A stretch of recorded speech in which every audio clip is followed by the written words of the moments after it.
খোদা ভীতি আর ইশকে মুস্তাফা, ইলম আমল শুদ্ধির প্রচেষ্টা, শরীয়ত তরিকাতের চিন্তাধারা, এসবের সমষ্টি মদনী মুজাকরা। আলহামদুলিল্লাহি রব্বিল আলামিন ওয়াসসালাতু ওয়াসসালামু আলা খাতামিন নাবিয়্যিন আম্মা বা'দ ফাআউযু বিল্লাহি মিনাশ শাইতানির রাজীম বিসমিল্লাহির রহমানির রহিম আসসালাতু ওয়াসসালামু আলাইকা ইয়া রাসূলাল্লাহ ওয়া আলা আলিকা ওয়া আসহাবিকা ইয়া হাবিবাল্লাহ আসসালাতু ওয়াসসালামু আলাইকা ইয়া নবিয়াল্লাহ ওয়া আলা আলিকা ওয়া আসহাবিকা ইয়া নূরাল্লাহ। 1446 হিজরি সনের জুমাদাল উলার 28তম রাত এর সাথে সম্পর্ক রেখে আরবাঈনে আক্তার পেজ নং 28 হতে ফরমানে আখরি নবী সাল্লাল্লাহু আলাইহি ওয়া আলিহি ওয়াসাল্লাম। আল্লাহ পাকের একটি ফেরেশতা আছে, তার একটি ডানা পূর্ব দিকে অর্থাৎ ইস্ট এবং অন্যটি পশ্চিম দিকে অর্থাৎ ওয়েস্টে রয়েছে। যখন কোনো ব্যক্তি আমার উপর ভালোবাসার সহিত দুরূদ পাঠ করে, সেই ফেরেশতা পানিতে ডুব দিয়ে নিজের পাখা ঝাড়া দেয়। আল্লাহ পাক তার পাখা থেকে টপকে পড়া প্রতিটি ফোঁটার বদলে এক একজন করে ফেরেশতা সৃষ্টি করেন। সেই ফেরেশতারা কিয়ামত পর্যন্ত ওই দুরূদ পাঠকারীর জন্য ইস্তিগফার অর্থাৎ মাগফিরাতের দোয়া করে। সল্লু আলাল হাবিব সাল্লাল্লাহু আলা মুহাম্মদ।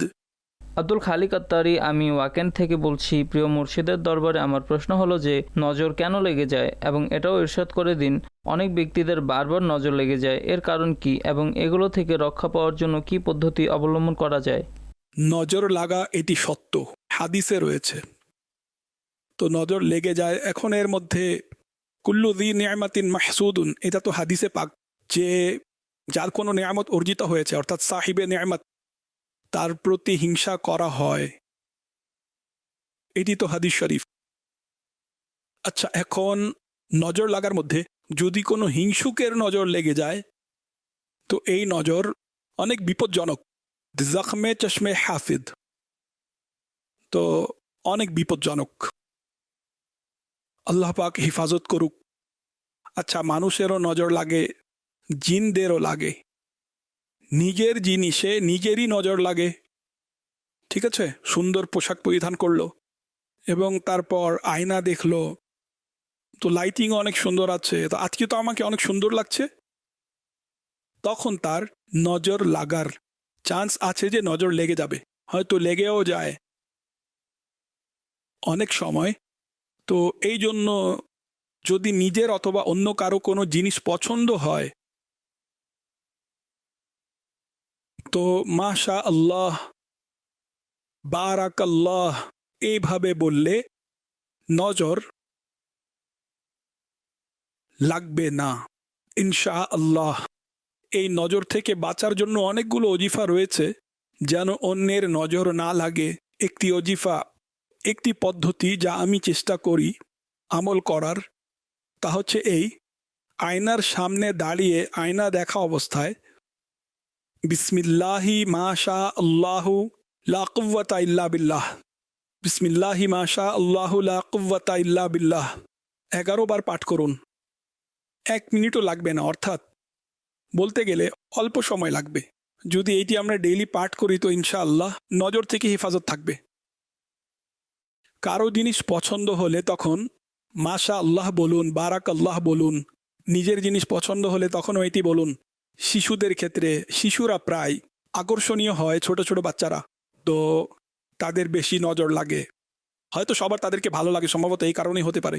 সবার কাছে ভালো লাগে, প্রশংসা করে, খুবই সুন্দর বাচ্চাটি, ফুলের মতো শিশু। কিন্তু মাশা আল্লাহ বলার না আমাদের মানসিকতা থাকে, মানসিকতা থাকলে মনোযোগ থাকে না, তো এভাবে প্রশংসা করে, তো এতে নজর মায়েরও লেগে যায়, বাবারও নজর লেগে যায়, ছোট ভাইয়ের উপর বড় ভাইয়ের নজর লেগে যায়, ছোট বোনের উপর বড় বোনের নজর লেগে যায় তার গুণাবলী দেখে। তোতলাভাবে কথা বলবে, সুন্দর সুন্দর কথা বলবে, তো এভাবে হেলে দুলে পায়ে হাঁটবে, দেখে ভালো লাগে, তাই না? তখন তার প্রতি ভালোবাসা জন্মায়। অতপর মাশা আল্লাহ এটা বলার মানসিকতা নেই। মাশা আল্লাহ যারা বলেও থাকে, তো মাশা আল্লাহ বলার, বিশুদ্ধ বলার মানসিকতা নেই। বিশুদ্ধ কি বলে? মাশাল্লাহ মাশাল্লাহ মাশাল্লাহ, হোয়াট ইজ দিস মাশাল্লাহ মাশাল্লাহ, এটাই করে বর্তমানে। মাশা আল্লাহ শুদ্ধভাবে উচ্চারণ করুন। ইনশা আল্লাহ, ইনশাআল্লাহ, ইনশাআল্লাহ আমি আসছি। হোয়াট ইজ ইনশাআল্লাহ? এটা আবার কি? ইনশা আল্লাহ ভবিষ্যতের জন্য কোনো কাজে ইনশা আল্লাহ বলা এটি সুন্নাত। এভাবে কোথায় বলে? আর যে বেচারা বলে সে ভুল বলে থাকে। আলহামদুলিল্লাহকে আলহামদুলিল্লাহ, আলহামদুলিল্লাহ, আলহামদুলিল্লাহ, শরীর আলহামদুলিল্লাহ, এটা কি আলহামদুলিল্লাহ? সুবহান আল্লাহকে সুবহান আল্লাহ, সুবহান আল্লাহ, এটা কি? সুবহান আল্লাহ বলতে জানে না, আলহামদুলিল্লাহ বলতে জানে না, মাশা আল্লাহ, ইনশা আল্লাহ বলতে জানে না। জানলেও এত টাইম নেই যে এটিকে আমরা বিশুদ্ধভাবে বলি। টাইমই নেই আমাদের কাছে। গল্প করার সময় আমাদের বাঁচলে, সোশ্যাল মিডিয়া থেকে সময় বাঁচলে, অহেতুক কথা বলা থেকে সময় বাঁচলে, তখনই তো আমরা আল্লাহর নাম নিব, তাই না? অর্থাৎ তৌফিক হয় না। সত্য কথা, এতই অভাব তৌফিকের যে আল্লাহর নাম যারা বলতে পারে তারাও বিশুদ্ধভাবে বলে না, না সঠিকভাবে সালাম করে, না সঠিকভাবে সালামের উত্তর দেয়। এর উচ্চারণ যা হাদিসে এসেছে সে অনুযায়ী না দিলে ওই সালাম আমাদের কিভাবে উপকার দিবে? শান্তি আমরা কোথা থেকে পাব? আসসালামু আলাইকুম, সালাম আলাইকুম, সালাম আলাইকুম, মালাইকুম সালাম, ওয়ালাইকুম সালাম, এটা সালাম হলো না। এটারও সঠিক উচ্চারণ আছে। মাখারিজ থেকে হরফ উচ্চারণ করতে হবে তার, অর্থাৎ শরীয়ত আমাদের জন্য যা যা নির্দিষ্ট করেছে সে অনুযায়ী আমাদের সালামও করতে হবে, আল্লাহর জিকিরও করতে হবে। আমাদের তিলাওয়াতেরও করুণ অবস্থা। সূরা ফাতিহা পড়বে যদি 4 জন ব্যক্তির সামনে পাঠ করা হয়, তখন মানুষ একটু সাবধানতার সাথে পাঠ করবে, অর্থাৎ সেখানে ভুল কম করবে। শুদ্ধভাবে তো যাকে আল্লাহ তৌফিক দিয়েছে। এই জন্য আমি বলে থাকি, কোরআনুল করিমের যারা কারি তাদের প্রতি আমার ঈর্ষা হয় যে এই সেই ব্যক্তি যে যারা কোরআন পাঠ করতে জানে। অন্যথায় বিশ্বাস করুন, যদি আমি বলি 1000-এর মধ্যে 999 উইকেট পড়ে আছে, তো হতে পারে এটা ঠিক হবে। আপনার বুঝে আসবে না যে আমরা কি পাঠ করতে পারি না। এটা তো কোনো কারি সাহেবের সামনে হাঁটু গেড়ে বসবেন এবং তাকে শোনাবেন, তখনই তো বুঝবেন আপনি কোরআন তেলাওয়াত করতে পারেন কি না। আরে ভাই, আউযু পড়তে পারে না, বিসমিল্লাহ পড়তে পারেন না, আপনি কি বলছেন যে আমরা ছোটবেলা থেকে পড়ছি? অবস্থা তো এইটাই, ছোটবেলা থেকে পড়ছে কিন্তু পড়তে পারে না।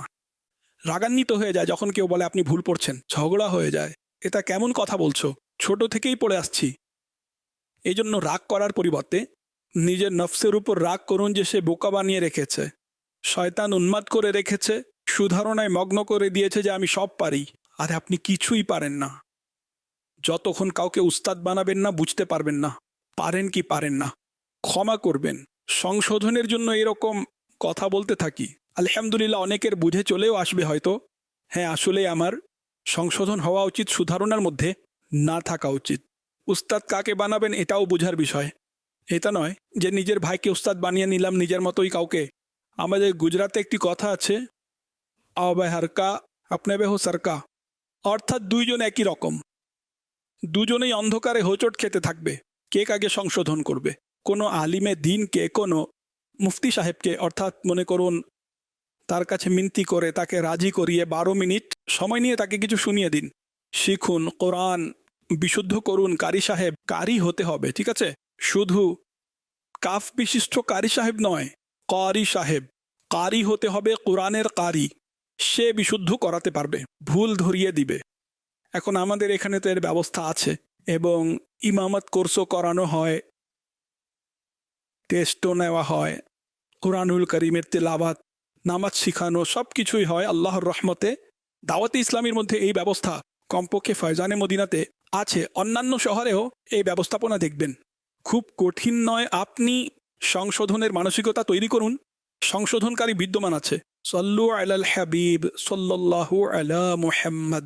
প্রিয় আমির আহলে সুন্নতের নিকট আমার প্রশ্ন হলো, অনলাইনে গেম খেলা টাকা আয় করা কেমন এবং এই টাকাসমূহ ব্যবহার করা যাবে কি যাবে না? দয়া করে উত্তর প্রদান করে দিন। এটা তো নাজায়েজ। অনলাইন গেম খেলে টাকা আয় করা, বরং গেমে 1000টা ত্রুটি থাকে। কোনো ভালো মানুষ তো এটা দেখবেও না, বরং এটার আওয়াজও শুনতে পারবে না। তবা আস্তাগফিরুল্লাহ নিজেদের সন্তানদের এটা খেলতে দিবেন না। কেন নিজের হাতে মানুষ নিজের সন্তানকে ধ্বংস করে দেয়? সাল্লু আলাল হাবিব সাল্লাল্লাহু আলা মুহাম্মদ। আমির আহলে সুন্নতের দরবারে আমার একটি প্রশ্ন হলো, পোকামাকড়কে বৈদ্যুতিক শক দ্বারা মারার হুকুম কি? হাশরাত, সাধারণত মশাকে অথবা এই যে পোকামাকড় হয়, ব্লু লাইট লাগিয়ে রাখে মানুষ, ঠিক আছে? এতে সমস্যা হলো যে আগুনের মাধ্যমে কোনো প্রাণীকে মারা এটা জায়েজ নেই। আচ্ছা, এখন যত হেসরাতুল আর্দ রয়েছে, অর্থাৎ যত পোকামাকড়, অর্থাৎ মাটি থেকে উঠে এমন প্রাণী, হেসরাতুল আর্দ, যত পোকামাকড় ইত্যাদি রয়েছে, এই যে ইঁদুর, সাপ, টিকটিকে, এগুলো সব হাসরাতুল আর্দ। এগুলোর সংখ্যা হাজারো, বরং লক্ষ। যেগুলো ক্ষতি করে না, যেই পোকামাকড়গুলো কষ্ট দেয় না, সেগুলোকে এমনিতেই মারার অনুমতি নেই। অনর্থক মানুষ তাদেরকে মারে, বিশেষ করে শিশুরা তাদেরকে মারে। কখনো পিঁপড়াকে মারে, কখনো অন্য কোনো পোকাকে মারে, অথচ প্রত্যেক পিঁপড়া পোকা কামড় দেয় না। এবং শিশুরা প্রায় মেরে থাকে প্রজাপতি, তার পিছনে ছুটাছুটি করে। ইংলিশে কি বলে? বাটারফ্লাই। তার পিছনে ছুটাছুটি করে, সেটিকে ধরে। এটা ধরা উচিত নয়। এটা ধরলে তার ডানা ভেঙে যাবে, শেষ। এটা উড়ন্ত অবস্থায় ভালো লাগে, সুন্দর লাগে। এটা ধরে এখন তবা, অর্থাৎ এগুলো থেকে নিজের শিশুদেরকে বারণ করুন, তারা এইসব প্রাণীকে মারতে থাকে। এখন যেগুলো ক্ষতি করে, অর্থাৎ কষ্ট দেয়, বিশেষ করে এর মধ্যে মশা। মশাগুলো অনেক বিরক্ত করে। মশাগুলোকে কোনো আগুন ব্যতীত অন্য কোনো পদ্ধতিতে মারা সম্ভব হলে, যেমন কয়েল জ্বালানো হয়, অনেকে লিকুইড ওষুধ ছিটিয়ে দেয়, তখন এর মধ্যে হয় কি, অনেকের অ্যালার্জি হয়ে যায়। কয়েল, এই সব কিছু কেমিক্যাল হয়, এটি নাকের ভিতর গিয়ে, বিশেষ করে যাদের শ্বাসকষ্টের রোগ আছে তাদের জন্য বেশি ক্ষতির আশঙ্কা থাকে। অনুরূপ লিকুইড এর ছিটাসমূহ উড়ে শু শু করে স্প্রে করে, এটাও নিঃশ্বাসের মধ্যে যায়, তো অনেকেরই এটা ক্ষতি করে। তো এখন এই ধরনের জিনিস দ্বারাও মশা মরছে না। এখন হাত দ্বারা কয়টা মারব? 1, 2। অনেক সময় মশা ঝাঁকে ঝাঁকে হামলা শুরু করে দেয়, অনেক সমস্যা হয়। অতঃপর এখন তো চিকুনগুনিয়া, যাকে দেখো চিকুনগুনিয়া, এই মশা দিনে দেখা যায়। এটি সাধারণ মশা থেকে আকারে একটু বড় হয়ে থাকে। তো এইগুলো কামড় দিলে চিকুনগুনিয়া হতে পারে। এবং ডেঙ্গু, এটাও যায়নি, এটাও আছে। তো ডেঙ্গু আমার এভাবে জানা হয়ে যায় যে দোয়ার যখন অনুরোধ আসে, তো চিকুনগুনিয়ার অনেক বেশি বার্তা আসে। ডেঙ্গুরও আসে, কিন্তু চিকুনগুনিয়ার বেশি, এবং এটা মহিলাদের মধ্যে বেশি, পুরুষদের মধ্যে কম। কিন্তু উভয়ের মধ্যে মৃত্যু চিকুনগুনিয়ার কারণে কম কিন্তু হয়, এটা বলে দিচ্ছি। আমার কাছে যে বার্তাগুলো আসে, শোক বার্তা, এর মধ্যে লেখা থাকে, মৃত্যুর কারণও লিখে দেয় আমাদেরকে যে চিকুনগুনিয়া, কিন্তু 3 দিন জ্বর আসে এবং শরীরে 3 দিন পরে জ্বর তো ঠিক হয়ে যায় সাধারণত, কিন্তু শরীরের ব্যথা ধীরে ধীরে যায়। শরীরে প্রচণ্ড ব্যথা হয় চিকুনগুনিয়া হলে। আল্লাহ পাক আমাদেরকে সুরক্ষিত রাখুক। আর এখন মশাকে সহজে তাড়ানো যায় না। যদি এমনই হয় আর কোনো পদ্ধতি নেই, এখন তাকে আগুন দিয়ে মারার অনুমতি দেওয়া হবে প্রয়োজন সাপেক্ষে। যখন কথা হলো, তো এখন এই অবস্থায় আগুন দ্বারা মারতে হবে, এটা ব্যতীত অন্য কোনো উপায় নেই। এখন এর মধ্যে নিরীহ প্রাণীও চলে আসে। আচ্ছা, এখন আপনি লাগিয়েছেন মশার জন্য, কিছু চলে আসলো, সে নিজেই আত্মহত্যা করলো, এখানে কি করার আছে? তো এইভাবে প্রয়োজনে এটাকে ব্যবহার করতে পারবেন। সল্লু আলাল হাবিব সাল্লাল্লাহু আলা মুহাম্মদ। এই যে এলিয়েন অর্থাৎ ভিন্ন গ্রহের প্রাণী, তাদের অস্তিত্ব সম্পর্কে ইসলাম কি বলে? এর উত্তর প্রদান করুন। সূরায়ে মুদ্দাসসিরে রয়েছে, ওয়ামা ইয়ালামু জুনুদা রাব্বিকা ইল্লাহু। আর তোমার রবের বাহিনী সম্বন্ধে তিনি ব্যতীত কেউ জানে না, অর্থাৎ আল্লাহ পাক ব্যতীত কেউ জানে না যে রবের বাহিনীর সংখ্যা কত, তার মখলুক কত। এখন উদাহরণস্বরূপ মানুষ, আমরা, এটা মখলুক, আমরা এই সম্পর্কে জানি। জিন্নাত সম্পর্কে জানি যে জিন বিদ্যমান আছে। জিন্নাত এর অস্বীকার করা যে জিন নেই, এটি কুফরি। জিনের অস্তিত্ব কোরআন দ্বারা প্রমাণিত। কোরআনে সম্পূর্ণ একটি সূরা রয়েছে যার নাম হলো সূরায়ে জিন। অনেকে প্রয়োজনের বেশি পড়াশোনা করে ফেলে, তারা বলে জিন বলতে কিছুই নেই। জাদু কিছুই নেই। জিন যখন চেপে ধরে তখন বুঝতে পারে যে কত ভয়ঙ্কর হয়ে থাকে, তখন এরা বাবাদেরকে খুঁজে বেড়ায়, হায় এখন কি হবে। তো জিনদের অস্বীকার করা কুফরি, জাদু অস্বীকার করা কুফরি। জাদুও কোরআন দ্বারা প্রমাণিত। মুসা আলাইহিস সালামের প্রসিদ্ধ ঘটনা। জাদুকরদের এভাবে প্রত্যেক জিনিসের একদম অস্বীকার করা উচিত না, যে এসব মৌলানারা বলতে থাকে। মৌলানা যা বলে কোরআনুল করিম থেকে বলে, হাদিস থেকে বলে, এবং আমাদের চেয়ে বেশি তাদের কোরআন ও হাদিসের জ্ঞান থাকে। তো একেবারে অস্বীকার না করা উচিত যে আমি জানি না, কমপক্ষে মানুষ এটা বলে যেন পিছে সরে যাক। তো অর্থাৎ আমরা জিনদের সম্পর্কে জানি, প্রাণীদের সম্পর্কে জানি, পোকামাকড়, হাসরাতুল আর্দ, তাদের সম্পর্কেও জানি যে তারাও মখলুক, সমুদ্রের মখলুক, মাছ, পাখিরা, বাতাসের মখলুক। ঠিক আছে, তো এভাবে মখলুকদের মধ্যে কিছু মখলুককে জানি, কিন্তু এমন মখলুকও রয়েছে যাদেরকে আমরা জানি না। তো এমন মখলুকাত যা আছে তাতে অসম্ভব নয় যে ভিন্ন গ্রহের মখলুক আজকাল মানুষ যা বলে সেগুলোও থাকতে পারে, আচ্ছা নাও থাকতে পারে। কেননা এর উপর ইমান আনা শর্ত নয় যে এই মখলুকের উপর ইমান আনতে হবে। তো এইভাবে যদি বলতে যাই, বাস্তবতা এটাই যে কনফার্মেশন এর আমাদের কাছে নেই এবং কারো কাছে নেই। তাকেও জিজ্ঞাসা করুন যে ভিন্ন গ্রহের মখলুক হয় কি, তখন সেও এটা বলবে যে জানি না, তবে শুনেছে যে ভিন্ন গ্রহের মখলুক রয়েছে, কিন্তু এগুলো কেমন তা জানি না। শূন্য বলে খালি জায়গাকে। ঠিক আছে, শূন্যতেও কোনো মখলুক রয়েছে, অনেকগুলোই মখলুক থাকতে পারে। জিনরাও তো শূন্যতে, স্পষ্টই যে জিনরাও শূন্যতে থাকে। তো অর্থাৎ এই জন্যই ভিন্ন গ্রহের মখলুক সম্পর্কে বিভিন্ন আলোচনা হয়ে থাকে। তো সাসপেন্স, তো এটা হওয়াও সম্ভব, না হওয়াও সম্ভব। সল্লু আলাল হাবিব সাল্লাল্লাহু আলা মুহাম্মদ।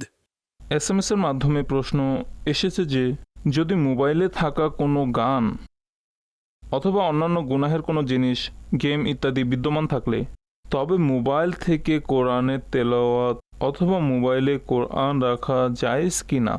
প্রত্যেক মোবাইলেই থাকে এসব জিনিস, মহিলাদের ছবিও থাকে, গানও থাকে। এখন কি করার আছে? যেই ঘরে টিভি চলে, মদ পান করা হয়, সেই ঘরে কোরআন রাখা উচিত, নামাজ পড়া উচিত নাকি না? আপনার কি মনে হয়? যে বিল্ডিংয়ে থাকেন, নিচে জানি না কি কি হচ্ছে, এর উপরে আরও অনেক হইচই করা হচ্ছে, গুনাহে পরিপূর্ণ অনুষ্ঠান চলছে এবং তৃতীয় ফ্লোরে তাহাজ্জুদ এর নামাজ আদায় হচ্ছে। তো কি করা উচিত? প্রত্যেকের আপন কাজ রয়েছে অর্থাৎ। আর এটাতে তো এমন যে এটার মধ্যে পুরো পৃথিবী একত্র হয়ে, আগে শুনতাম জাদুকরের গোলা, অনেক কিছু দেখা যেত জাদু, এখন এটা হয়ে গেছে জাদুর গোলা। আর কিছুই নয়, সঠিক বলছি, কিছুই নেই এর ভিতর, কিছুই নেই, একটি মেশিন, এছাড়া কিছুই নয়। কিছু পার্টস রয়েছে যার ফলে আমরা দেখতে পারি রশ্মির মাধ্যমে অথবা যাই, এর টেকনিক রয়েছে। অ্যাকচুয়ালি তো কিছুই নেই এর মধ্যে, এর ভিতরে এখন ভিতরে কিছু ভর্তি আছে। তো এখানে তার ইত্যাদি যুক্ত আছে, কিছু পার্টস আছে, ভিতরে এগুলোই থাকে। যা কিছু এর মধ্যে আপলোড হয়েছে, যা ডাউনলোড হয়েছে, বা আপনি যাই করেছেন অথবা যে সিস্টেম বানানো হয়েছে তা চলে আসে, আর এতে সেভ করা হয় যা আপনি এতে দেখতে চান। আচ্ছা, এখন ছুরি, ছুরি জায়েজ আছে কি নয়? এমন কোন ঘর আছে যাতে ছুরি নেই? এখন ছুরি দিয়ে আপনি ছাগল কাটুন অথবা মানুষ কাটুন, যেটাই কাটবেন সেটার বিধান আলাদা। ছাগল কাটা জায়েজ, মানুষ কাটা জায়েজ নেই, অবৈধ। তো কথা হলো, অনুরূপভাবে এর দ্বারা আপনি ভালো কিছু দেখলে তখন সওয়াব হবে, খারাপ কিছু দেখলে সেই খারাপ গুনাহ হলে সেটি গুনাহ হবে। ঠিক আছে, তো এই জন্য এর মধ্যে কোনো সমস্যা নেই তিলাওয়াত করাতে।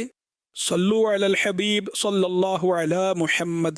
সোশ্যাল মিডিয়ার মাধ্যমে নূর প্রশ্ন করছে, তিনি বলছেন, আমার প্রশ্ন হলো যদি কোনো ব্যক্তি এভাবে দাবি করে যে তার সাথে এমন কোনো জিনিস আছে যা তাকে মানুষের গোপনীয়তা বলে দেয়, তাহলে আমাদের কি এমন ব্যক্তির উপর বিশ্বাস করা উচিত? উত্তর প্রদান করে দিন।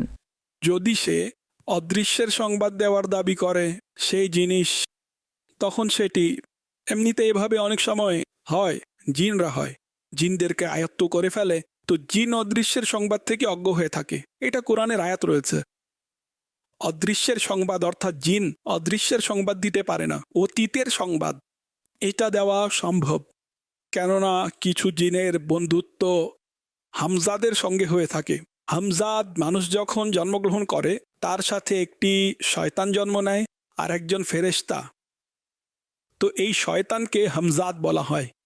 তো সে ছোটবেলা থেকে শিশুর জন্মগ্রহণের পর থেকে তার সব কিছু জানা থাকে। এটা অর্থাৎ ওই বিষয়গুলো যা প্রকাশ্যে হয়ে থাকে, যেমন শিশু পড়ে গেল, মাথা ফেটে গেল, তা এত সেলাই পড়লো, তার অনেক বেশি জ্বর হয়েছিল, টাইফয়েড হয়েছিল, মরতে মরতে বেঁচে গেল, ইত্যাদি ইত্যাদি অনেক কিছুই জানা থাকে তার। বা বাগদান হয়ে ভেঙে গিয়েছিল, বা এত বছর পর তার বিয়ে, এভাবে কথা হয়ে থাকে, এত বছর পর বিয়ে, এত বছর পর বিয়ে, এভাবে সে জেনে গেল। তো জিনেরা হামজাদ থেকে জিজ্ঞাসা করে বলে থাকে যে এই রকম। তো মানুষ মনে করে আরে এ তো অনেক পৌঁছে গিয়েছে। কোথায় পৌঁছেছে? শয়তানের পা পর্যন্ত। আল্লাহ পাক এর নিকট যারা পৌঁছায় তারা এমন ধান্দাবাজি করে না। এইসব লোক যারা ধান্দা করে, জিনকে লালন পালনকারী এবং মানুষদের একত্রিত করে, সকল মহিলারা লাফালাফি শুরু করে দেয়, না জানি কেমন কেমন নাটক শুরু হয়ে যায়, এতে আমাদের কোনো কাজ নেই। আমরা ওটাই করব যে আমাদের আলিমরা আমাদেরকে বলবেন। কোনো আলিম বা কোনো ভালো মানুষ এই ধরনের অনুষ্ঠানে আপনি কখনোই দেখবেন না। বেনামাজি এবং একদম খারাপ চরিত্রের লোকজন ওখানে সাধারণত আপনারা দেখতে পাবেন। তারা এই ধান্দা নিয়ে বসে থাকে এবং টাকা লুটতে থাকে। যদি টাকা নাও নেয়, যে আমি কোনো টাকা নেই না, কিন্তু সম্মান সেটা তো পায়। আর সম্মান সেই সম্পদ যা টাকা দিয়েও পাওয়া যায় না, কিনা যায় না। বাহবা হয়, এরকম হয়। এখন এটাও একটা আনন্দ, ক্লান্তি দূর হয়ে যায়। কেউ প্রশংসা করলে, সম্মান করলে, বাহবা দিলে, হাতে চুমু দিলে, পায়ে চুমু দিলে মানুষ তো আনন্দ পায়। তো যাই হোক, এভাবে যদি কেউ দাবি করে তখন তার রাস্তা পরিবর্তন করে ফেলা উচিত। এই ধরনের অলিয়া ইকরাম এভাবে গলি গলি ঘুরে না, এভাবে দাবি করে না। সল্লু আলাল হাবিব সাল্লাল্লাহু আলা মুহাম্মদ। সাল্লাল্লাহু আলা মুহাম্মদ SMS এর মাধ্যমে প্রশ্ন করেছে যে কবরের আশেপাশে দলবদ্ধ হয়ে কোরআন খতম করা কেমন? কোনো সমস্যা নেই। সল্লু আলাল হাবিব সাল্লাল্লাহু আলা মুহাম্মদ। ফেক নিউজ এমন কোনো সংবাদ বা তথ্যকে সামনে প্রচার করে দেওয়া যা সত্যায়ন করা হয়নি অথবা যার সত্যতা সম্পর্কে আপনি অবগত নন যে এটি সত্যি নাকি মিথ্যা। ভুয়া তথ্য ছড়ানোর উদ্দেশ্যে কারো সুনাম বা চরিত্রকে সন্দেহজনক করে তোলা, মজা বা ঠাট্টার উদ্দেশ্যে ব্যক্তিগত স্বার্থ হাসিলের জন্য, ঐক্য ও সংহতিকে ক্ষতিগ্রস্ত করার জন্য, নিজেকে অত্যন্ত জ্ঞানী এবং যোগ্য প্রমাণ করার জন্য, সমাজে বিশৃঙ্খলা ছড়িয়ে দেওয়ার জন্য। ভুল তথ্যের একটি বৈশিষ্ট্য হলো এটি যখন একজন থেকে অন্যজনের কাছে, অন্যজন থেকে তৃতীয় জনের কাছে ছড়িয়ে পড়ে তখন সাধারণত এর তীব্রতা আরও বেড়ে যায়, কারণ প্রত্যেক ব্যক্তি এটিকে নিজের ভঙ্গি ও নিজের ভাষায় সামনে বর্ণনা করতে থাকে। আজকাল সোশ্যাল মিডিয়ার মাধ্যমে আমাদের কাছে প্রচুর তথ্য ও সংবাদ আসে, যেগুলোর সত্যতা যাচাই না করেই আমরা সেগুলো সামনে এগিয়ে দেই। আর এখন সোশ্যাল মিডিয়ার পরিধি অনেক বিস্তৃত হয়ে গিয়েছে, যার প্রতি আইনগত ও নৈতিক দিকগুলো অনেক সময় যথাযথ বিবেচনা নেয় না। এই প্রেক্ষাপটে একটি জরিপ পরিচালনা করা হয়। এতে বিভিন্ন বয়সের মানুষের ও গুজব সম্পর্কে তাদের আচরণ পর্যবেক্ষণ করা হয়েছে। যত কম বয়সী মানুষ দেখা যায় তারা তত বেশি গুজব ও অযাচাইকৃত তথ্যের দ্বারা প্রভাবিত হয়, আর বেশি বয়সী মানুষ এসবের দ্বারা কম প্রভাবিত হয় এবং সেগুলো কম ছড়িয়ে দেয়। নিজেদের অভিজ্ঞতার ভিত্তিতে অথবা সোশ্যাল মিডিয়া থেকে কিছুটা দূরে থাকার কারণে একটি নির্ভরযোগ্য প্রতিষ্ঠান ও এই প্রসঙ্গে গবেষণা পরিচালনা করে, যার ফলে জানা যায় যে মিথ্যা ও গুজব ভিত্তিক খবর দ্রুত জনপ্রিয় হয়ে ওঠে। অনেক সময় এগুলো সত্য খবরকেও চাপা দিয়ে দেয়। এই গবেষণায় জানা যায় যে মিথ্যা খবর সত্য খবরের তুলনায় প্রায় 6 গুণ বেশি দ্রুত ছড়িয়ে পড়ে। একটি বৈশ্বিক জরিপ পরিচালিত হয়েছিল যা বিভিন্ন খ্যাতনামা পত্রিকায় প্রকাশিত হয়। সে অনুযায়ী 85% মানুষ এই বিষয়টি নিয়ে উদ্বিগ্ন যে তারা অনলাইন বা সোশ্যাল মিডিয়ার মাধ্যমে ভুল খবর বা ইনফরমেশন পাচ্ছে কিনা। আমিরে আহলে সুন্নাতের নিকট আমার প্রশ্ন হলো যে সোশ্যাল মিডিয়ার মাধ্যমে আমরা অসংখ্য তথ্য ও খবর পাই, সেগুলোর মধ্যে সত্য এবং মিথ্যার পার্থক্য কিভাবে করব? পাশাপাশি এই বিষয়েও দিক নির্দেশনা দিন যে বিশ্বের বিভিন্ন দেশে সোশ্যাল মিডিয়ার মাধ্যমে ভুয়া ভিডিও ও খবরের কারণে হাঙ্গামা ও ফাসাদ ঘটে থাকে। সুতরাং আমার আপনার কাছে প্রশ্ন, যারা মিথ্যা খবর ছড়ায় তাদের কিছু নসিহত করুন যে এইসব কতটা ক্ষতিকর হতে পারে।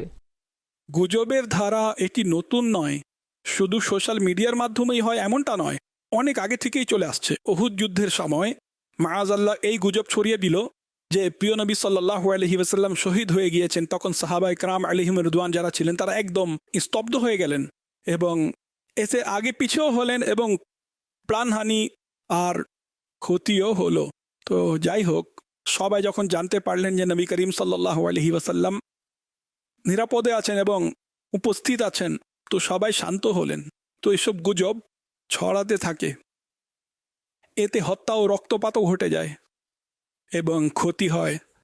বড় বড় ক্ষতি অনেক সময় গুজবের কারণে হয়ে যায়।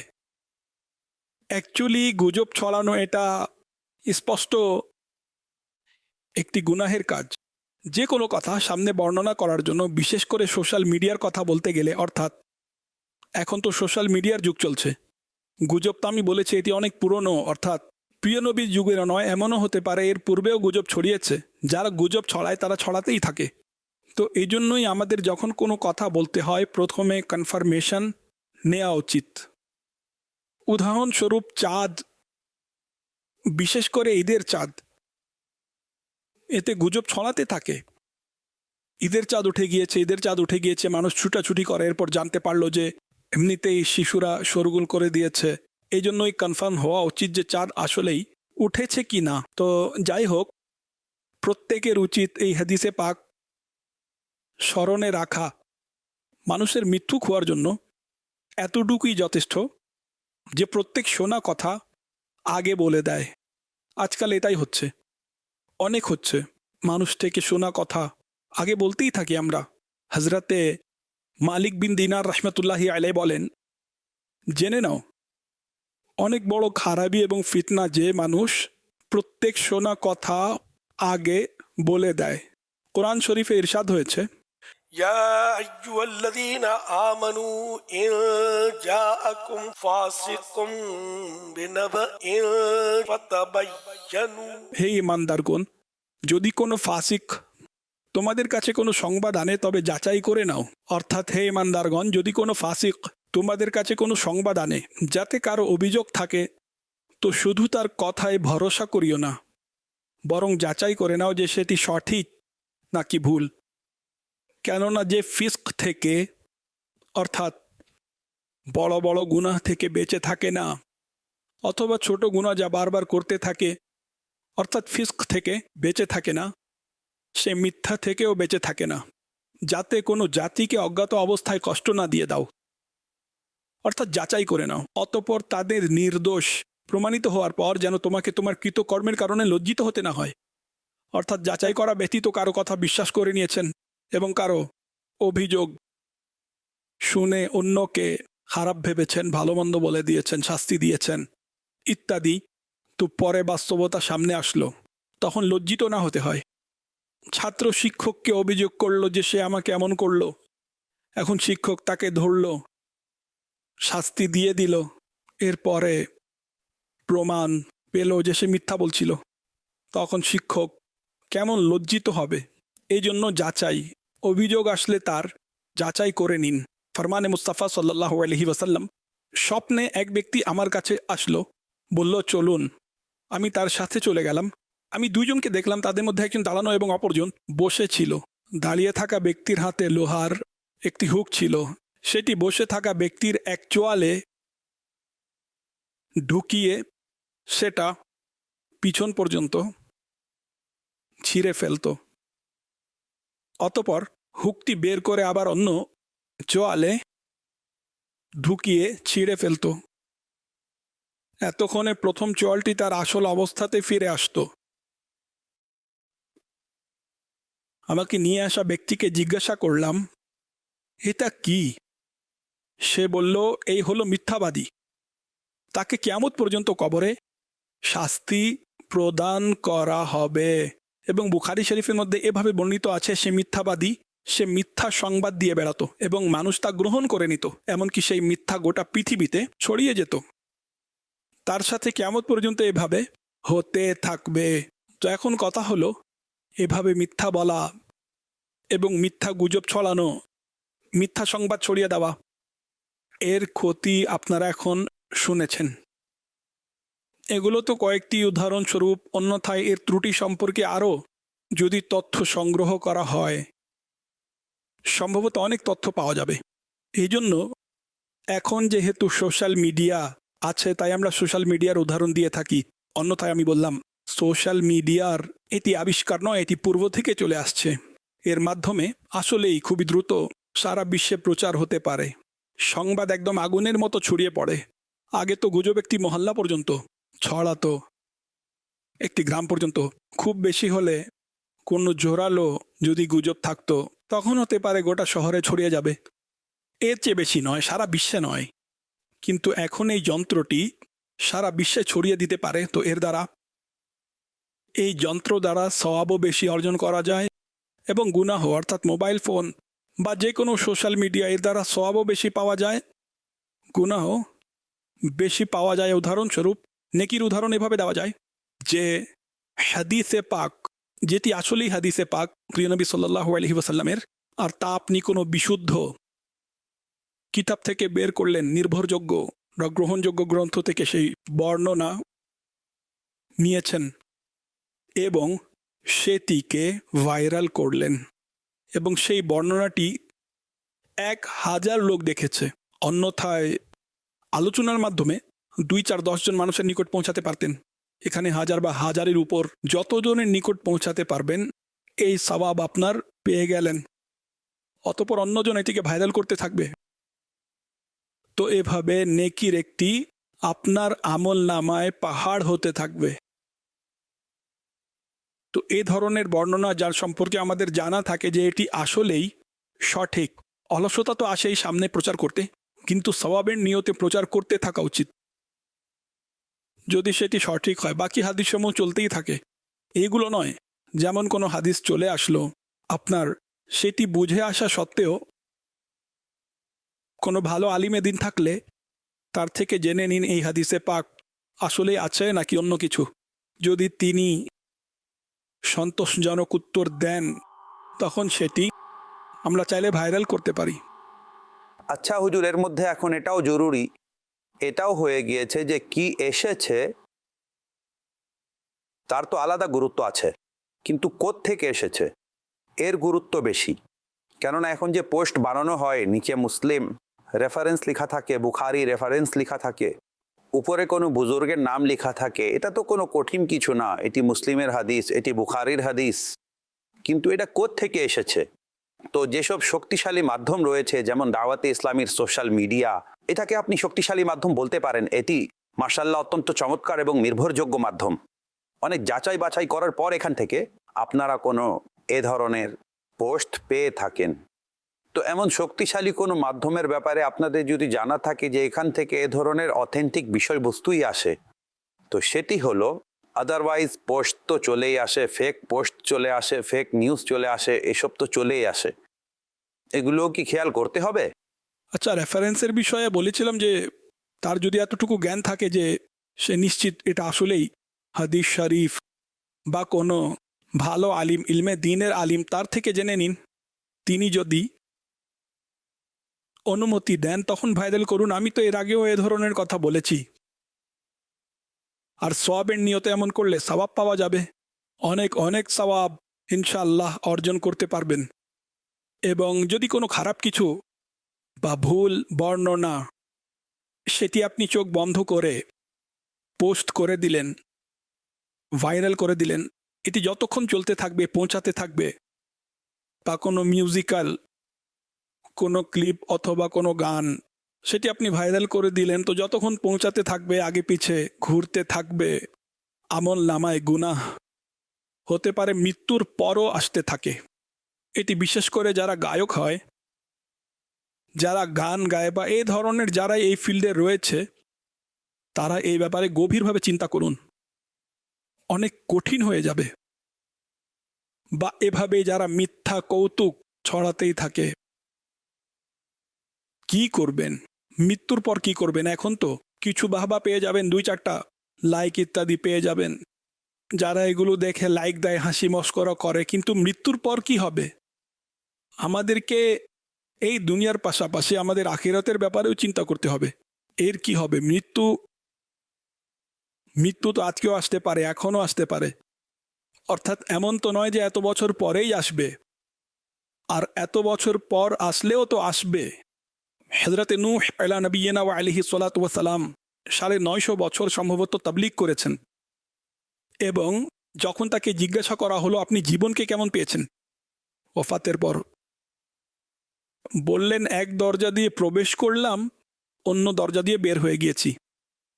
তো এমনটা হয়ে থাকে, যেমন আমি আমার ছোটবেলার খেলাধুলা, দৌড়াদৌড়ি, লাফালাফি অনেক কিছু মনে পড়ে। আমি নিজের কথা বলছি। এখন সব কিছু স্বপ্ন হয়ে গেছে।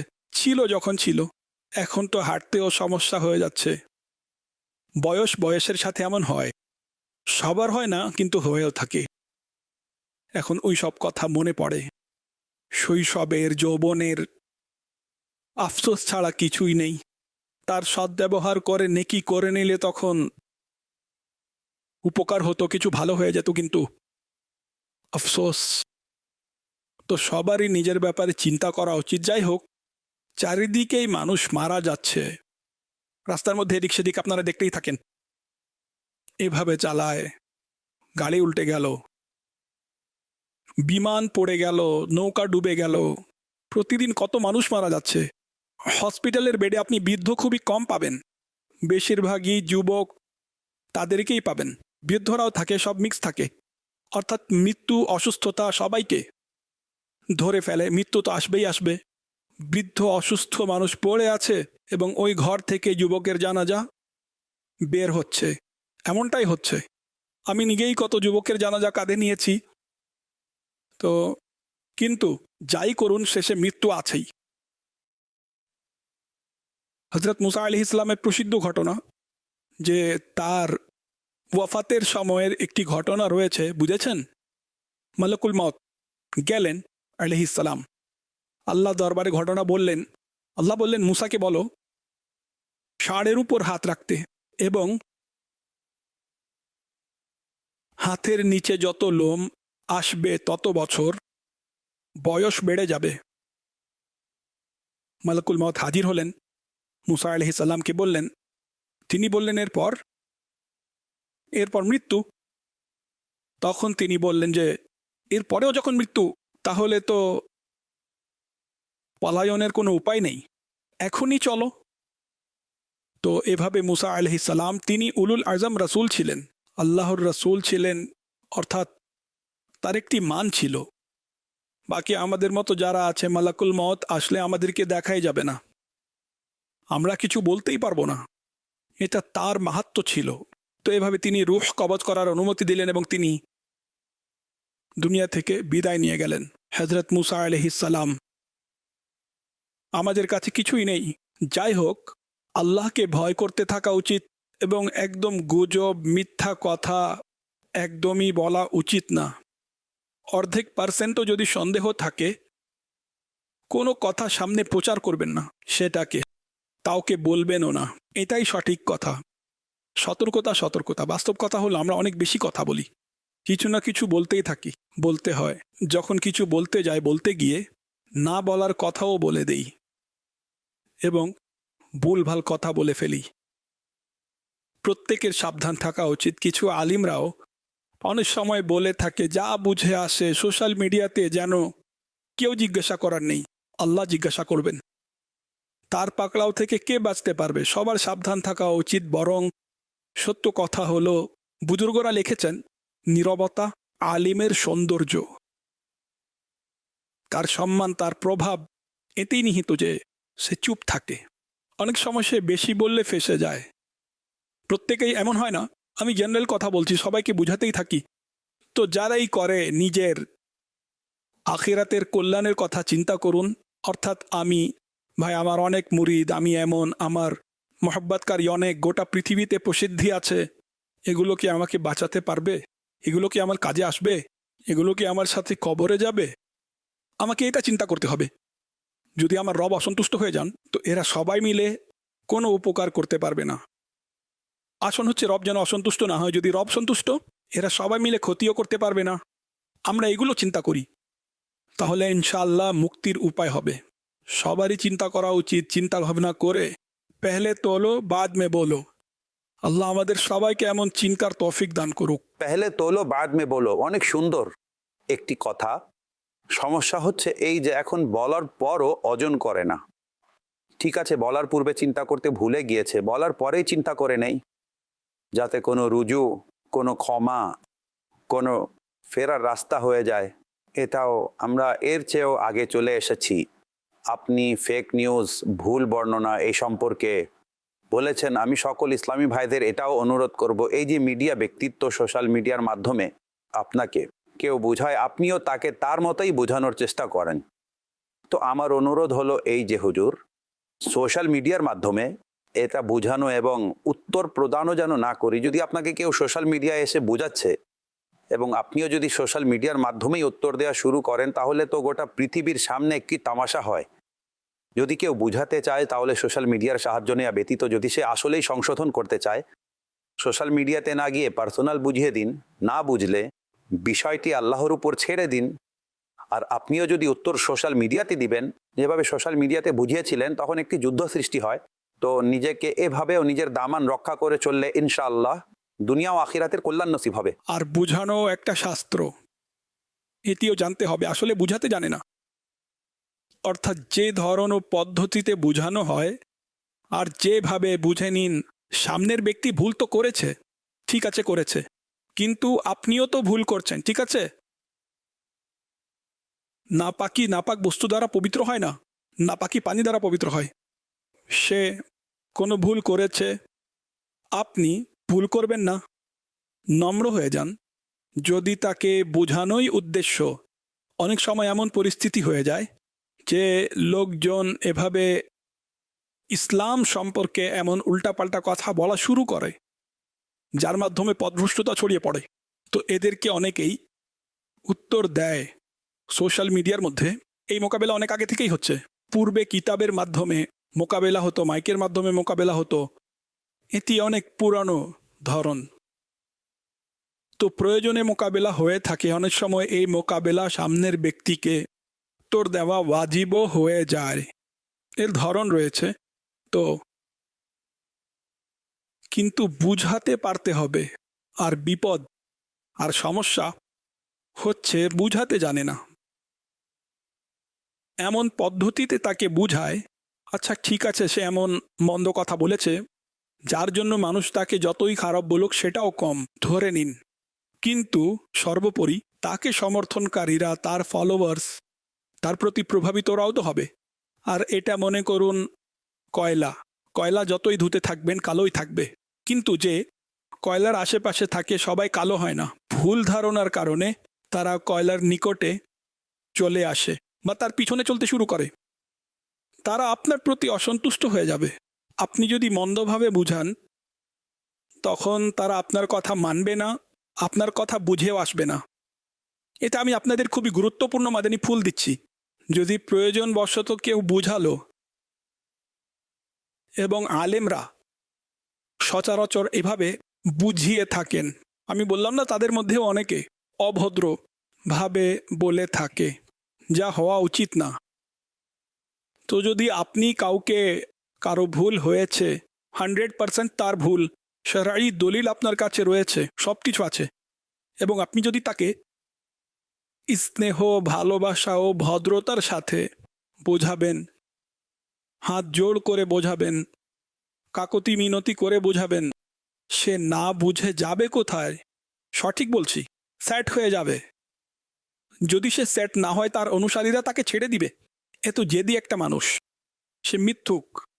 তিনি আয়াত পড়ছেন, হাদিস পড়ছেন, হাত জোড় করছেন, হাঁটুতে হাত রেখে বলছেন, মিনতি করছেন, আর সে মানছেই না। তো যদি এই হিকমতের কাজটি যদি আমরা করতে পারি, তাহলে ইনশাআল্লাহ তখন পুরো ময়দান আপনার, কিন্তু আমরা করতে পারি না। এখন সে যদি একটি ভুল করে, আমরা 10টি ভুল করে বসি বুঝাতে, বরং গোটা বংশকে এমনভাবে বলে থাকে যে সেও কি মনে করবে। আমরা খুশি হয়ে যাই, আর আমাদের মতো যারা হয়, কি শুনিয়ে দিলেন, বাহ বাহ, অসাধারণ। এখন তো আপনি তার ঘুম হারাম করে দিয়েছেন। আরে ঘুম কি হারাম করেছেন? এই যে আপনার যাই আছে না, আপনাকে সর্বনাশ করে দিবে। এটা পদ্ধতি না, সব কিছু আমি খুলে বলতে পারছি না। এটি আমার মানসিকতা। যখন প্রয়োজন হয় তখন বুঝাও, পরিস্থিতি অনুযায়ী বুঝাতে হবে। আর শাসক কঠোরতাও করবে, সব কিছু করবে। আপনি আর আমি শাসক তো নয়, আর না আমাদের কঠোরতার প্রয়োজন। যেখানে বুঝাতে হবে, মাওয়াইজায়ে হাসানাহ, উদউ ইলা সাবিলি রব্বিকা ফিল হিকমতি ওয়াল মাউইযাতিল হাসানাহ। আপন রবের পথের দিকে আহ্বান করুন সদ উপদেশ এবং পরিপক্ক কৌশল দ্বারা। এটাই আমরা করতে পারি না। এটি করতে পারলে এই পবিত্র আয়াত যেন মানুষ নিজের অন্তরে গেঁথে নেয়, মস্তিষ্কে বসিয়ে নেয়, এরপর সে অপরকে বোঝানো শুরু করবে, তখন কাজ হবে। এদিকে মনোযোগী থাকে না, শয়তান বলে আমি তো তাকে নিয়ে ডুবেছি, তোমাকেও ছাড়ব না, যদিও তুমি তাকে বুঝাতে বের হয়েছ। বুঝেছেন তো? আল্লাহ পাক তৌফিক দান করুক। আমি অনেক কিছু বলে ফেলেছি। আল্লাহ আকিলু তাকফিহিল ইশারা, জ্ঞানী ব্যক্তির জন্য ইশারাই যথেষ্ট হয়ে থাকে, যেন সে বুঝে যায় এবং বুঝানো শিখে যায়, কিন্তু বুঝাতে জানে না। আল্লাহ আমাকেও বোঝানোর দক্ষতা দান করুক, আপনাকেও দান করুক। আমাদেরকে উম্মতের সংশোধনের চেষ্টা করতে হবে। আমাকে নিজের এবং সারা দুনিয়ার মানুষের সংশোধনের চেষ্টা করতে হবে। এখন চোখে চোখ রেখে, হাতের মুষ্টি দেখিয়ে, লাঠি উঠিয়ে, পাথর দেখিয়ে, এভাবে তো আমরা নিজের এবং সারা দুনিয়ার মানুষের সংশোধন করতে পারবো না। এভাবেই করতে পারবো হাত জোর করে, পা ধরে, মিনতি করে, কান্না করে করে মানুষকে বুঝাতে পারবেন। তো এখন সত্য কথা হলো এটি, আমাদের মুবাল্লিগরা এই কৌশল অবলম্বন করলে শয়তান পালিয়ে যাবে, পালাতে বাধ্য হবে যে আমি অনেককেই ঘুরিয়েছি, কিন্তু এই মুবাল্লিগদের কিভাবে ঘুরাবো? এরা তো যাকেই পায় তাকে ধরে হাত জোড় করে মিনতি করে নামাজের জন্য নিয়ে যায়। এখন আমি কি করব? এরা তো মসজিদ ভর্তি করে দিবে এবং বলে আমরা মসজিদও নির্মাণ করব, নির্মাণও করে থাকে। তখন কি হবে? দাওয়াতে ইসলামের মোকাবেলা অনেক বেশি কঠিন। আল্লাহ করুক আমরা যেন এমন হয়ে যাই। কিন্তু এমন ব্যক্তিও আছে আমাদের কাছে আলহামদুলিল্লাহ, যারা খুবই নরম স্বভাবের এবং সুন্দরভাবে বুঝায়। মাশাআল্লাহ, কমতিও নেই আমরা বলতে পারি যে এমন ব্যক্তিদের আল্লাহর রহমতে। তাই তো দাওয়াত ইসলামী এত সামনে এগিয়ে গিয়েছে, আল্লাহর রহমতে অনেক এগিয়ে গিয়েছে। পৃথিবীর কত দেশে আলহামদুলিল্লাহ কাজ করছে। যারা খুবই রাগী ছিল, নিজেরাই বুঝতো না, তারা এখন এসে হাত জোড় করে বোঝানোর চেষ্টা করছে। আলহামদুলিল্লাহ। সল্লু আলাল হাবিব সাল্লাল্লাহু আলা মুহাম্মদ। আমির আহলে সুন্নাতের নিকট আমার প্রশ্ন হচ্ছে, অপ্রাপ্ত বয়স্ক শিশু কি সেলাই করা এহরাম পরিধান করতে পারবে? না বালিককে যাই করাবেন কনফার্ম করানো উচিত। তারপর আপনি কয়জনকে উত্তর দিবেন যে না বালিককে, যেহেতু তার উপর হজ ফরজ নয়, তার উপর অনেক মাসআলা পতিত হয় না, এই জন্য আমরা সেলাইকিও তো পরিধান করিয়েছি। সেলাইকিও তো পরিধান করানো উচিত না, তাকেও প্রপার যে এহরাম রয়েছে তা পরিধান করান। বারবার তার পায়জামা খুলে গেলে ঠিক তো করতেই থাকেন, এহরাম ঠিক করতে থাকবেন আর কি। শিশুর মানসিকতাও তৈরি হবে। জি, মানসিকতা অনেকের তৈরি হওয়ার থাকে, কিন্তু অনেকের তৈরি হয় না। কিন্তু আমরা এর অনুমতি দিতে পারি না, না হলে সমস্যা সৃষ্টি হয়ে যাবে। শরিয়ত যে এহরাম নির্দিষ্ট করে দিয়েছে শিশুদেরকে সেটাই পরিধান করাতে হবে। সল্লু আলাল হাবিব সাল্লাল্লাহু আলা মুহাম্মদ। खुदा भीति यार इश्के मुस्ताफा, इल्मो আমল শুদ্ধির প্রচেষ্টা। একটি ফরমানে মুস্তাফা সাল্লাল্লাহু আলাইহি ওয়াসাল্লাম যে অনুতপ্ত ব্যক্তির ভুল ক্ষমা করবে, আল্লাহ পাক কিয়ামতের দিন তার গুনাহসমূহ ক্ষমা করে দিবেন।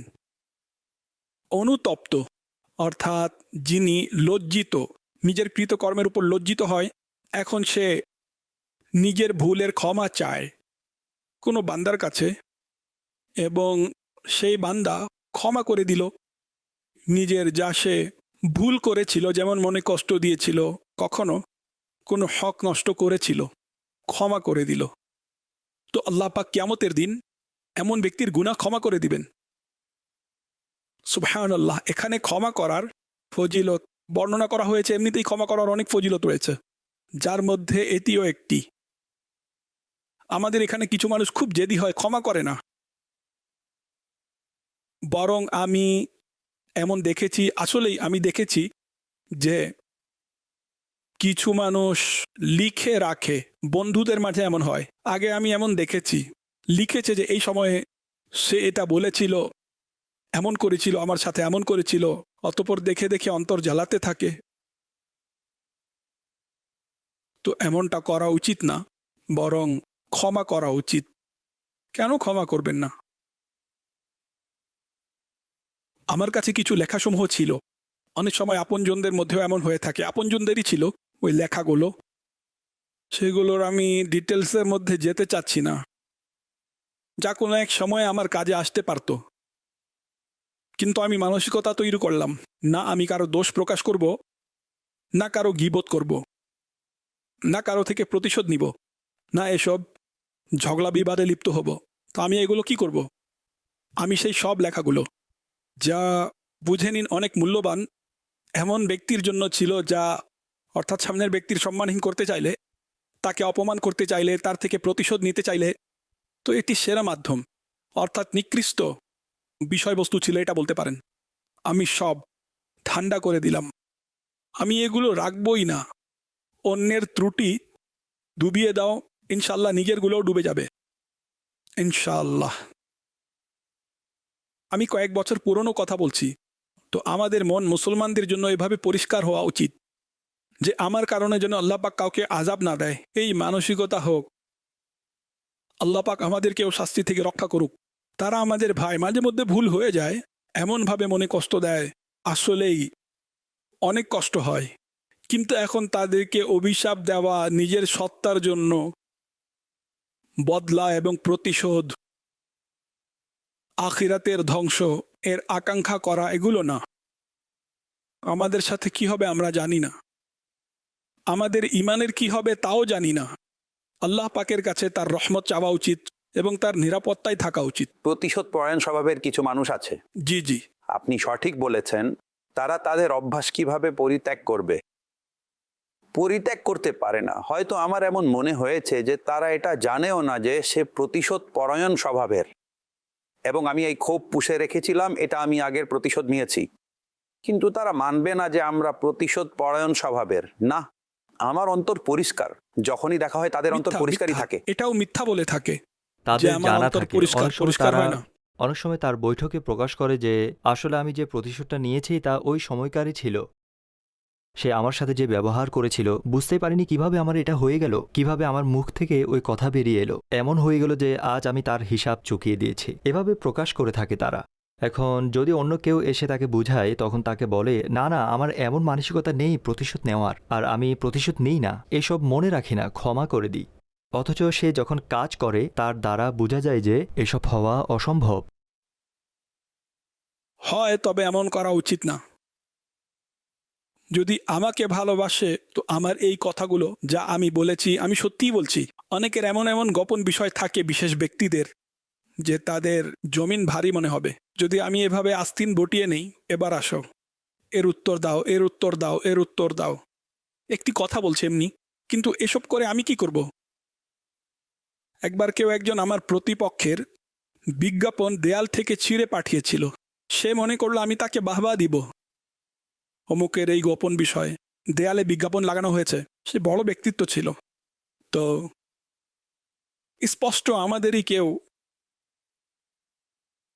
অর্থাৎ আমি ওই বিজ্ঞাপন পুরো পড়িনি, অল্প কিছু পড়েই আমি বুঝে গেলাম তার দোষ ত্রুটি লেখা ছিল। আমি সেটা বটে নিলাম, বললাম ঠান্ডা করো।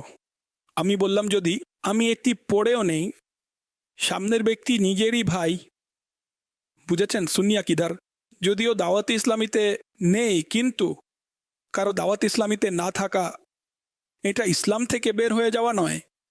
হোক সে প্রতিপক্ষ, যাই হোক, আমি এটা পড়লে তার প্রতি ঘৃণা বেড়ে যাবে, কম হবে না। আর আমি তার কি করতে পারবো? কি বা করে নিব? আর করলেও কত নেকি পাবো? কতটুকু সওয়াব পাবো? কেবল আগুনই জ্বলে উঠবে। যাই হোক, আমি আমার পদ্ধতি বলছিলাম, এমনটি আমি করেছিলাম।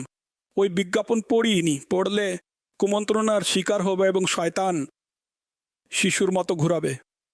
শিশু তো আল্লাহর রহমতে আমরা এভাবে চেষ্টা করে করে দাওয়াত ইসলামীকে নিয়ে আপনাদের কাছে পৌঁছিয়েছি। আপনি এটিকে আগে এভাবে নিয়ে গেলেই সফল হবেন। প্রতিশোধ নেওয়ার চক্রে পড়বেন, মুখ ভেঙে দিব, মাথা ফাটিয়ে দেওয়ার চক্রে পড়বেন, তাহলে আপনি অন্যদের খিদমতের সুযোগ দিয়ে দিন। এমনটা করবেন না যে আপনার কারণে দাওয়াত ইসলামীর দুর্নাম হয়। দিনের কাজ করতে হলে মাথায় বরফ রেখে কাজ করতে হবে, আগুন নয়। বুঝেছেন? আগুন একদম মানুষ রাগান্বিত হয়ে যায় এবং মারামারি শুরু করে দেয় এবং গালমন্দ, এমন ব্যক্তি কাজ করতে পারে না। এবং মাথায় বরফ, নম্র স্বভাব হোক এবং নিজের সত্তার জন্য প্রতিশোধ নেওয়ার মানসিকতা যেন না হয়। এগুলো চেষ্টার মাধ্যমে হয়ে থাকে, কষ্টের মাধ্যমে। যদি কেউ অনেক বেশি রাগী তাহলে চিকিৎসা করতে থাকা উচিত। এমন নয়, অর্থাৎ এমন নয় যে আমি রাগী তাই আমি কোনো কাজ করতে পারবো না এবং ঘরে পড়ে থাকবো, এমনটা নয়। আমি বুঝানোর জন্য বলছি, নিজের সংশোধনের চেষ্টাও অব্যাহত রাখুন এবং কিছু না কিছু কাজও করতে থাকুন। এমন কাজে হাত দিবেন না যেখানে রাগ চলে আসে এবং সমস্যা সৃষ্টি হয়। এমন অনেক কাজ হয়ে থাকে যেখানে অনেক বেশি সতর্কতার প্রয়োজন হয়, তো তাতে সতর্ক থাকুন। আর এমন অনেক কাজ আছে যেখানে এর প্রয়োজন নেই। দর্স দিচ্ছেন ফয়জানে সুন্নাতের, স্পষ্ট এখানে দর্স দিতে দিতে তো রাগ চলে আসে না। কেউ রাগ করবে না যে ঝগড়ায় লিপ্ত হবে। বয়ান করছে, এখানেও এমন কিছু হয় না। তো দিনের কাজ করতে থাকুন, ইনশাআল্লাহ এই কাজের বরকতেও হতে পারে যে মাথা ঠান্ডা হয়ে যাবে, শান্ত হয়ে যাবে। যাদের আপনি শান্ত স্বভাবের করেছেন তাদের মধ্যে তো অনেকে আপনাকে বিরক্ত করেছে। আমাকে জি কি জি। কম বিরক্ত করেছে বিরক্তকারীরা? এখন এদেরকে বললে তারা খুঁজতে বের হবে। আচ্ছা, দেখছি কে ছিল। অর্থাৎ আমার উপর যখন হামলা হলো, অনেক সময় এমন হয়েছে, মেরেছে, হামলা হয়েছে, বলল আমাদের কি হুকুম দিন? ভাই, কোনো হুকুম নেই। আমি সবাইকে ক্ষমা করে দিয়েছি। এসব বিষয়ে মাথা ঘামাই না যে বদলা নিতে হবে, প্রতিশোধ। আমি বললে, আদেশ দিলে তাকে গিয়ে ফায়ার করে দিবে। এগুলো আমাদের কাজ নয়। জীবনে কখনো আলহামদুলিল্লাহ আমি আমার প্রতিপক্ষকে পিটাইনি, হোক সে আপন বা পর, কখনো পিটাইনি। আপনি চাইলে কসম নিতে পারেন, এটা আমার লাইনই না। আমাদের সবাইকে আপন করে ইসলামের রাস্তায় নিয়ে আসতে হবে। কিন্তু কথা হলো, পরদের ক্ষেত্রে আপনি রাস্তায় আনতে যাবেন না। কেউ আসতে চাইলে আমাদের কাছে পাঠিয়ে দিন, আমরা সামলিয়ে নিব ইনশাআল্লাহ। আপনাকে যেন সে সামলিয়ে না নেয়, এগুলো বোঝানোর জন্য বলছি। তো আমরা অর্থাৎ নিজের কথা বলছি না, কখনো আপনদের পিটিয়েছি না কখনো পরদের পিটিয়েছি, অথচ রাগিয়ে তোলার ক্ষেত্রে বা অপমান করার ক্ষেত্রে কিছু লোক ত্রুটি রাখেনি। এমন কষ্ট দিয়েছে, এমনভাবে অপমান করেছে যে আলহামদুলিল্লাহ সুম্মা আলহামদুলিল্লাহ। তাই তো আমি আজকে বলতে পারছি, অন্যথায় বলতে পারতাম না যদি পিটাতাম। আর সম্ভবত এতটুকু মনে হয় উন্নতি হতো না। আর আলহামদুলিল্লাহ এখন কেউ দাবিও করবে না, কেউই দাবি করবে না যে এ ব্যক্তি আমাকে মেরেছে বা মারধর করিয়েছে বা মানুষ পাঠিয়ে পিটিয়েছে। ইনশাল্লাহ কেউ দাবি করবে না, কখনো কেউ দাবি করেও নি, আপনি শোনেনও নি।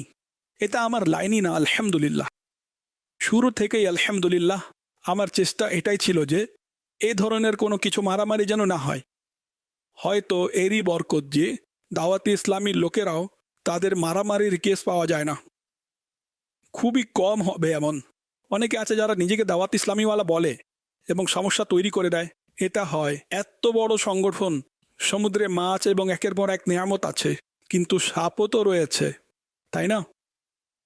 এখন যদি কোনো জালে সাপ আটকে যায়, সামুদ্রিক সাপ, এবং মাছ ধরা পড়লো না, তখন বলবে সমুদ্রে সাপ থাকে, ভয়ঙ্কর সাপ থাকে। না না, এটা তোমার নসিব।